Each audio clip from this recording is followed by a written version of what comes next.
Hi hello friends, అందరికీ నమస్తే. Welcome back to my channel. అందరు ఎలా ఉన్నారు? నేనైతే బాగున్నాను. యాక్చువల్గా నేను మీ ముందుకి ఈరోజు పూర్ణాలు ఎలా చేయాలి ఏంటి అనేసి అయితే ఆ వీడియో పెట్టాను. పూర్ణాల వీడియోతో మీ ముందుకు వచ్చేసాను. ఇంకెందుకు ఆలస్యం, వీడియోలోకి వెళ్ళిపోదాం. పూర్ణాలు ఎలా చేశాను అని అంటే, యాక్చువల్గా నేను 5 రకాల ప్రసాదాలు చేశానని మీకు చెప్పాను కదా ఇంతకుముందు వీడియోలో. సో ఆ 5 రకాలలో పూర్ణాలు ఒకటన్నమాట. ఏమేమి ప్రసాదాలు అంటే పులిహోర, పరమాన్నము, వడలు అండ్ శనగలు, పరమాన్నం అయితే చేసేసాను. సో మిగతా రెసిపీస్ వీడియోస్ అయితే నేను ఆల్రెడీ పెట్టేశాను. సో ఇప్పుడైతే పూర్ణాల కోసం అయితే నేను శనగపప్పును ఒక 1 అవర్ అయితే నానబెట్టేశానండి. నానబెట్టకపోయినా డైరెక్ట్ అయినా మనం చేయించుకోవచ్చు. శనగపప్పుని నానిన తర్వాత విజిల్ కుక్కర్లో పెట్టి ఒక 3 విజిల్స్ ఇచ్చి మంచిగా ఉడకబెట్టాను. వాటర్ ఎక్కువ పోస్తే వాటర్ ఉంటుంది, వాటర్ లాగడానికి చాలా టైం పడుతుందని నేనైతే కొంచెం వాటర్ వేసుకొని ఉడకబెట్టేశాను. అది బాగా ఉడికిపోయిన తర్వాత అయితే బెల్లం వేసి మంచిగా మిక్స్ చేశాను. అది మొత్తం కరిగిపోయిన తర్వాత ఇలాచీల పౌడర్ అయితే వేసేసాను. ఇలాచీ పౌడర్ అయితే మనకి ఫ్లేవర్ బాగుంటుంది. సో ఇలాచీ పౌడర్ని ఎక్కువ వేసేసుకున్నాను. అది ఇలాచీ చెప్పాను కదా, స్వీట్లలో మెయిన్ ఇంగ్రీడియంట్ ఇలాచీతోనే మనకి టేస్ట్ ఎలా ఉంటుంది అనేసి అయితే డిసైడ్ చేయొచ్చు. సో ఇలాచీ పౌడర్ వేసిన తర్వాత నెయ్యి కూడా వేసుకున్నాను. చాలా కమ్మగా ఉంటుంది నెయ్యి వేస్తే. తర్వాత అయితే పూర్ణం రెడీ అయిపోయింది. ఇంకా మినపప్పు అయితే రెడీ పెట్టుకున్నాను. మినపప్పు నైట్ నానబెట్టేసుకున్నానండి. మినపప్పు నానబెట్టి మార్నింగ్ అయితే ఇలా మెత్తగా మిక్సీ పట్టేశాను. తర్వాత అందులోనైతే ఒక 2 స్పూన్స్ బియ్యం పిండి కలిపాను. ఎందుకంటే మనకి పూర్ణాలు క్రిస్పీగా ఉండడానికి, బాగా గోల్డ్ కలర్లో క్రిస్పీగా రావడం కోసం అయితే మనమైతే బియ్యం పిండి వాడాలి.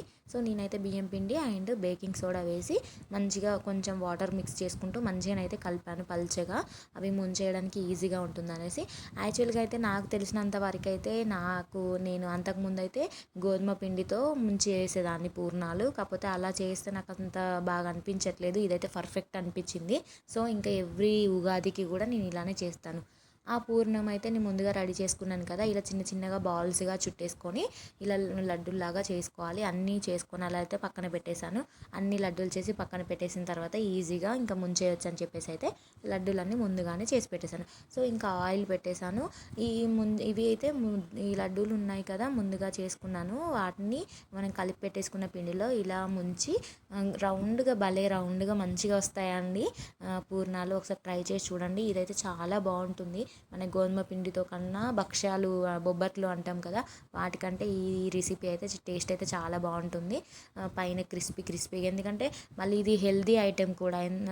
గోధుమ పిండి, మైదా పిండి యూజ్ చేయకుండా మినపప్పు అయితే పిల్లలకు కూడా హెల్త్కి మంచిది కాబట్టి. సో ఇదైతే టేస్ట్ బాగుంటుంది అండ్ చేయడం ప్రాసెస్ ఈజీ. ఇంకా అందులో హెల్త్కి కూడా చాలా మంచిది. మనం ఏది ప్రిఫర్ చేసినా ఫస్ట్ హెల్త్ కోసమే కదా ప్రిఫర్ చేయాలి. సో అదైతే ఇవైతే హెల్తీకి బాగుంటుంది.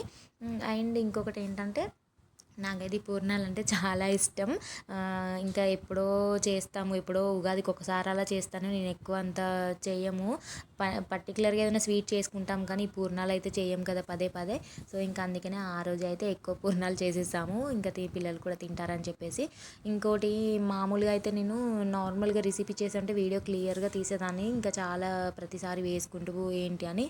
ఇంక ఇప్పుడు నాకు వ్రతం కోసం చేస్తున్నాను కదా, ఇంకా అన్ని ఐటమ్స్ చేయడము ఎర్లీ మార్నింగే, ఇంకా 4కే లేసి ఇవన్నీ చేయడం కొంచెం ఇబ్బంది అనిపించింది. బట్ మీతో షేర్ చేసుకోవాలనేసి అయితే ఈ చిన్న వీడియోని అయితే పెట్టేశాను. ఇంకా ప్రాపర్గా వీడియో తీయడానికి అయితే నాకైతే పాసిబుల్ అవ్వలేదు. ఇంకా అన్ని అడావిడిగా ఉండే ఐటమ్స్ అన్నీ చేయడానికి. చూడండి ఎంత క్రిస్పీగా బాగా వచ్చాయో. ఇంకా నేనైతే వీటితో పాటు వడలు కూడా ఫస్ట్ వేసేసి పక్కన పెట్టేశాను. వడలు చేసి పెట్టుకున్న తర్వాత పూర్ణాలు చేశాను. ఈ వీడియో నచ్చినట్టయితే లైక్ చేయండి, షేర్ చేయండి,